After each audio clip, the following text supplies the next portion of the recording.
Bien, vamos a continuar ahora con el tema de atipicidad.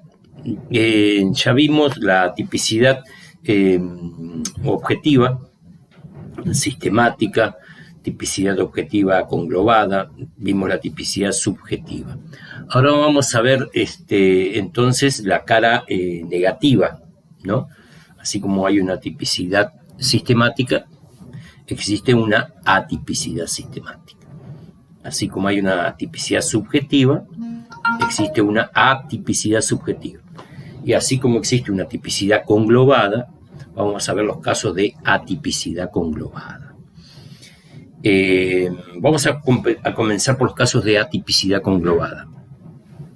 Habíamos visto que para considerar prohibida una conducta penal, para considerar prohibida penalmente una conducta, necesitamos, además, después de averiguar que se trata obviamente de una conducta, la siguiente verificación es si esta conducta es típica, es decir, si está prohibida penalmente. Esto es si es típica desde el punto de vista sistemático, desde el punto de vista subjetivo, estamos hablando de los tipos activos dolosos, en ese caso si hay o no dolo, y si esta tipicidad sistemática es conglobada. ¿Qué quiere decir conglobada? Recuerden que el juicio de tipicidad conglobada significaba que tomamos el pragma, es decir, el resultado de la verificación de la tipicidad sistemática, tomamos el pragma, que es la conducta con todos los requerimientos del tipo objetivo y subjetivo, es decir, sujetos, el verbo, la relación de causalidad, el resultado, la dominabilidad, y demás elementos descriptivos y normativos que tenga el tipo penal del caso. Una vez que determinamos esta tipicidad sistemática, tenemos un pragma. Después nos vamos a la parte subjetiva. Si estamos hablando de tipos activos dolosos, vamos a averiguar si el autor conoció y quiso llevar adelante todo este tipo objetivo sistemático. Si podemos demostrar que efectivamente y concretamente y en forma actual tuvo la voluntad de realizar ese tipo objetivo sistemático guiado por el conocimiento del mismo, pasamos a determinar si, o antes del tipo subjetivo, si ustedes quieren, directamente del tipo objetivo sistemático, antes de pasar al subjetivo, para no para borrarnos un pasito, digamos, vamos directamente a determinar si este pragma afecta un bien jurídico. Es en el estrato de la tipicidad donde vamos a determinar si el pragma afectó o no afectó un bien jurídico, es decir, si fue conflictivo. Cuando yo digo que un pragma es conflictivo, produce un conflicto. Conflicto significa un daño a quién, a un tercero, un daño concreto, real, efectivo, o un peligro de causarlo, pero no un peligro abstracto, sino un peligro concreto, real, efectivo, como ya explicamos en la otra clase de tipicidad conglobada. Por lo tanto, no existen los delitos de peligro abstracto, ni clonaciones de bienes jurídicos o inventos de bienes jurídicos o bienes jurídicos que aparecen como tales pero engloban varios otros bienes jurídicos y se determinan en forma imprecisa, como puede ser orden público, tranquilidad pública, en fin. Siempre tenemos que tener en cuenta que tenemos que encontrar la relación, el daño, digamos, la materialidad del daño ocasionado para hablar de una conducta prohibida penalmente, porque así lo exige el principio de ofensividad, que es el artículo 19 de nuestra Constitución Nacional. Habíamos definido el bien jurídico como la relación de uso o disponibilidad que un sujeto, humano o no, tenía respecto de un ente o de una cosa, ¿no? Esta relación de uso o de disponibilidad que yo tengo de la vida es lo que afecta el homicidio, si se me acorta la vida y me matan. La relación de uso o de disponibilidad que yo tengo de mi termo, de mi computadora, de mi coche, es lo que me afectan cuando me hurtan. Uso disponibilidad de la libertad de sexual, es lo que a mí me afectan cuando me violan o me abusan en forma simple o gravemente ultrajante. Lo mismo sucede con los bienes colectivos, ¿no? Los bienes colectivos no son más que bienes jurídicos de sujeto múltiple. Todos somos titulares, pero somos sujetos de carne y hueso titulares, ¿no? También pueden ser los animales o las personas por nacer, como ya vimos, o las generaciones futuras. Bien. Recuerden entonces todo esto de tipicidad conglobada de la clase anterior, y ahora vamos a ver los casos donde no existe la tipicidad conglobada. Esto es los casos de ausencia de tipicidad conglobada, se llama atipicidad conglobada. Estos casos resultan de la operación que ya vimos para comprobar si existe o no tipicidad conglobada. Es decir, tomo la norma aislada de cada tipo penal o el tipo penal en concreto que estoy juzgando y la relaciono, la conglobo con las demás normas prohibitivas que puedan existir dentro del mismo Código Penal o fundamentalmente en las normas superiores. Y así voy estableciendo un orden normativo, ¿no? Si el juez o el doctrinario del derecho penal tiene que establecer este orden normativo, este orden de prohibiciones. Porque yo tomo la norma aislada del tipo penal y puede ser que esta norma aislada, cuando yo la conglobo, la relaciono, la inserto en un orden superior o igual de prohibiciones que se llama orden normativo, que forma parte del orden jurídico, pero no es una parte del orden normativo, está compuesto exclusivamente por prohibiciones, ¿no? El orden jurídico está compuesto por prohibiciones y permisos, que vamos a ver las causas de justificación. Acá estamos hablando de antinormatividad. Este pragma, para ser conflictivo, debe ser antinormativo, debe afectar, violar una norma. Pero ¿cómo? En las formas y condiciones que esa norma está prohibiendo. No cualquier afectación de un bien jurídico es, aun cuando haya pragma sistemático, es antinormativo, es decir, está prohibido penalmente. Entonces, cada vez que hablamos de conflicto, estamos hablando de afectación por lesión o peligro de un bien jurídico y estamos hablando de violación de normas. Es un juicio normativo, ¿no? Que yo hago ahora sí con la norma que yo deduzco de la ley penal. Ustedes saben que de la ley penal se deducen normas. Si no está escrito, no dice el Código Penal no matar, no violar, no estafar, no cohechar, no prevaricar, no falsificar documentos, no amenazar, no coaccionar, no está así enunciado, sino está enunciado, por ejemplo, en los casos de tipos activos que estamos viendo, está enunciado ¿cómo es? No prohibitivamente, sino está enunciado, por ejemplo, el 79, dice el que matare a otro, de forma tal que, como ya habíamos visto, el delincuente lo que hace es, en realidad, cumplir con la ley,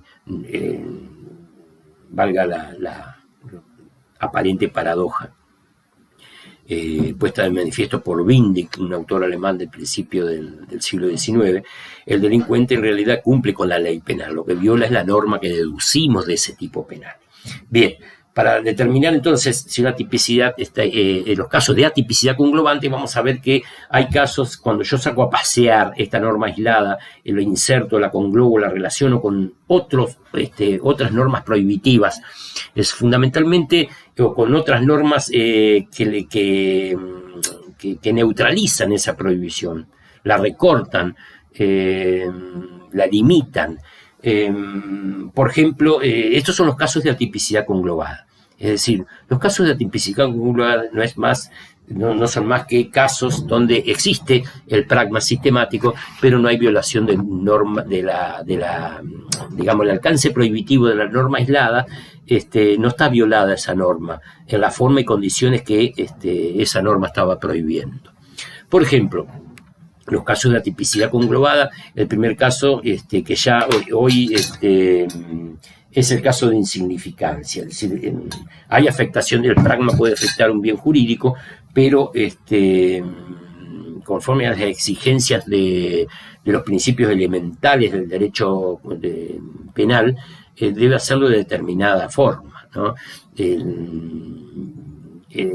Por el principio yo saco a pasear una norma aislada, por ejemplo, si yo hurto una hojita en blanco, o si yo tomo un encendedor para prender un cigarrillo sin permiso del encendedor, puede ser un hurto. Es decir, desde el punto de vista sistemático es el tipo del 162, el que se apoderara ilegítimamente de una cosa móvil total o parcialmente ajena. Sin duda alguna que existe el tipo sistemático. Sin embargo, esa es la ley. Yo de ahí deduzco la forma no hurtarás. Cuando yo esta norma no hurtarás la conglobo con otras normas, en este caso con la Constitución. La Constitución me dice el derecho penal, por el principio de insignificancia, no puede ocuparse sino de las afectaciones graves de bienes jurídicos, porque es el instrumento más violento que utiliza el legislador o la sociedad a través de los legisladores para abordar los conflictos. Y ya vimos los desastres que causa. Por lo tanto, hay que ser muy restrictivo. ¿Cómo se mide la insignificancia en la afectación de un bien jurídico? Por ejemplo, en los ejemplos que le di de hurto. Pero, por ejemplo, en la privación de libertad, es decir, ustedes saben, después vamos a estudiar en Penal 2, en el artículo 141 nos dice que el que privare ilegítimamente de la libertad a otra persona será condenado. Es decir, una privación de libertad física ambulatoria es un delito penal. Por un secuestro, en fin. El policía que en la calle ve a alguien que está hurtando la cartera a una señora y sale corriendo, y el policía va y lo atrapa y lo priva de libertad. Si yo estoy filmando, estoy viendo a una persona, supongamos que no es un policía, puede ser también un particular que está autorizado a detener en flagrancia, vamos a verlo en procesal. Yo lo estoy filmando y entonces yo estoy viendo el pragma sistemático de la privación de libertad, porque el que privare ilegítimamente de libertad a una persona, parecería porque salió corriendo una persona, yo veo que está corriendo una persona y que viene otra y la priva de libertad. Bien, está el pragma sistemático. Ahora, cuando yo saco a pasear esa norma por el mismo Código Penal y veo que el autor de la privación de libertad es un policía, el mismo Código Penal está mandando, el artículo 248, en cumplimiento de los deberes funcionarios públicos, de ahí se deduce una norma que está mandando al funcionario público a cumplir con sus funciones, de manera tal que si no hizo eso, sería penado por incumplimiento de los deberes funcionarios públicos. Entonces, haga o no haga, entonces parecería que hay una colisión de deberes. Está actuando en un cumplimiento de un deber jurídico, que es otra de las causales de atipicidad conglobada. Pero estábamos en la insignificancia. La insignificancia se mide, vuelvo a decir, no depende fundamentalmente de la cantidad de bienes que tenga una persona. Si tiene 100.000 vacas y le robo una vaca a un hacendado, no es insignificante. La insignificancia se mide en razón de la necesidad o del sujeto pasivo, ¿no? Es decir, hurtarse una botella de agua de una confitería, pasar corriendo y hurtarse una botella de agua de una confitería, una agua chiquita, no es lo mismo que hurtarle una botella de agua a una persona que está sedienta en el desierto o que está tirada en la calle y necesita sí o sí agua. Es decir, la insignificancia debe medirse entonces conforme a la necesidad del sujeto pasivo.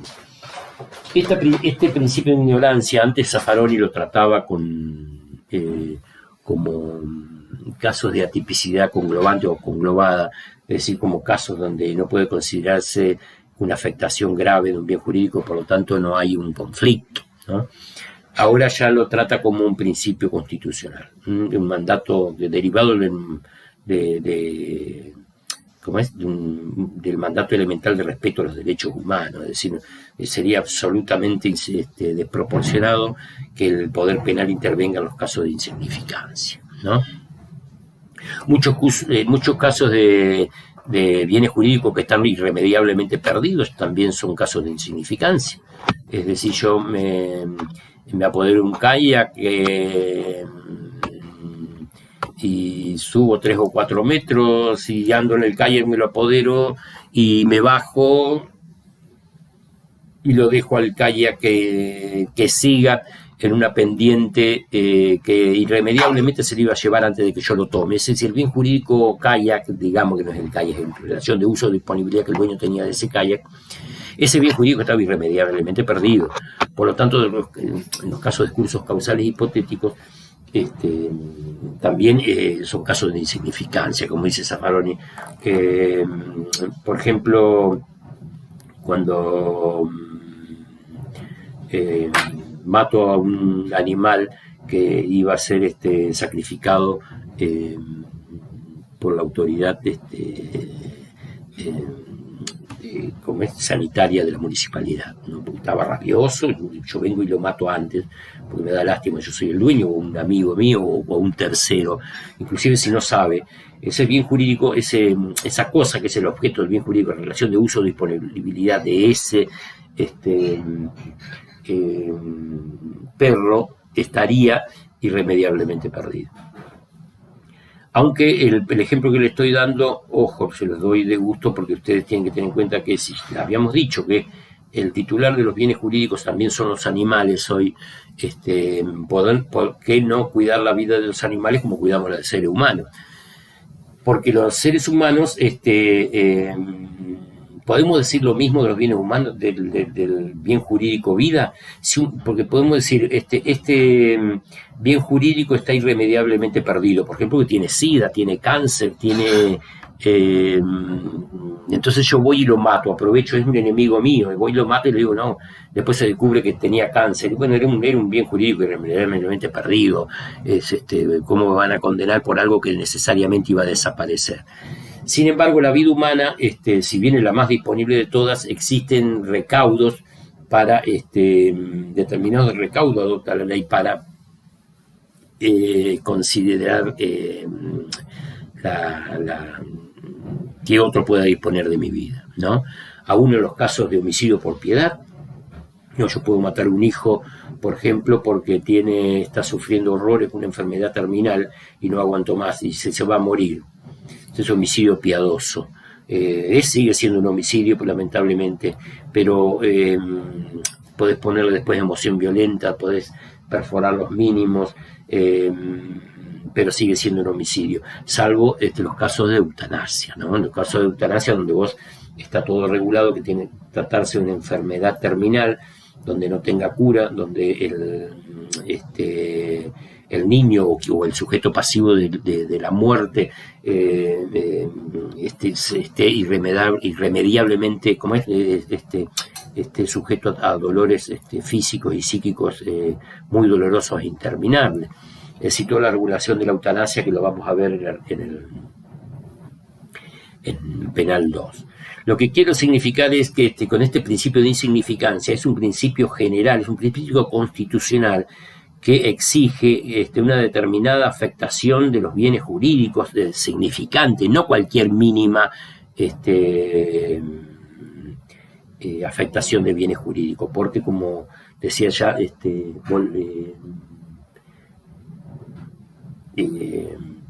la máxima latina, ¿no? El pretor no debe ocuparse de nimiedades.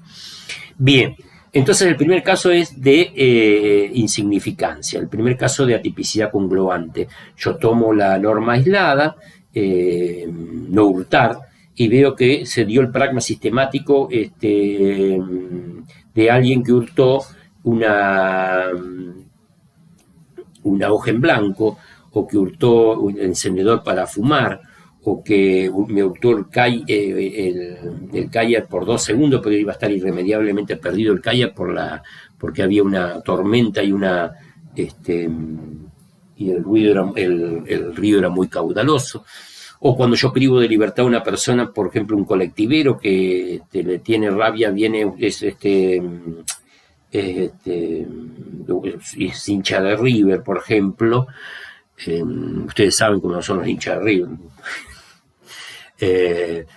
Supongamos que un colectivero viene a la cancha de River y cuando se permita la hinchada visitante, había ganado Boca 5-0 en el Monumental, y es una línea que va hasta la Boca, y comienzo a tocar el timbre para que baje, para que pare, y enojadísimo por la goleada de Boca en el Monumental, el chofer no les abre a los hinchas de Boca y los lleva 2 paradas más.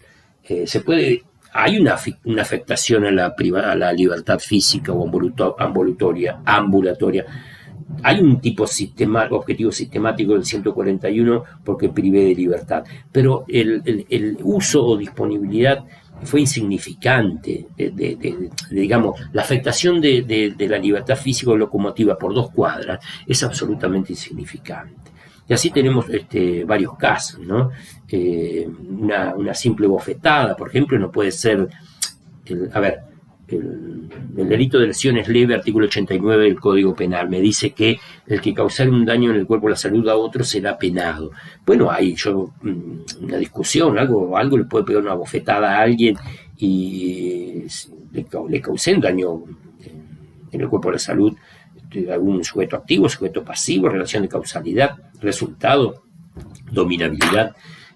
Hubo tipo subjetivo, hubo voluntad de causar la cachetada, guiado por el conocimiento de todos los elementos del tipo objetivo sistemático. De ahí deduzco una norma que dice no lesionarás a otra persona, pero desde el punto de vista aislado sí, yo construyo el tipo sistemático y se da. Ahora, cuando yo comparo, relaciono, conglobo esa norma aislada que me dice no lesionarás, y me voy a compararla con las otras normas superiores, en este caso con el principio constitucional de insignificancia, que me prohíbe considerar que hubo un conflicto o una afectación penalmente prohibida. Puede haber responsabilidad civil, laboral, lo que vos quieras, pero no puede haber responsabilidad penal porque la afectación es nimia o es insignificante. Entonces, el primer caso de afectación de bien jurídico muy poco significativo es el primer caso de atipicidad conglobada. Bien, vamos a detener aquí la grabación para no hacerlo tan pesado al video.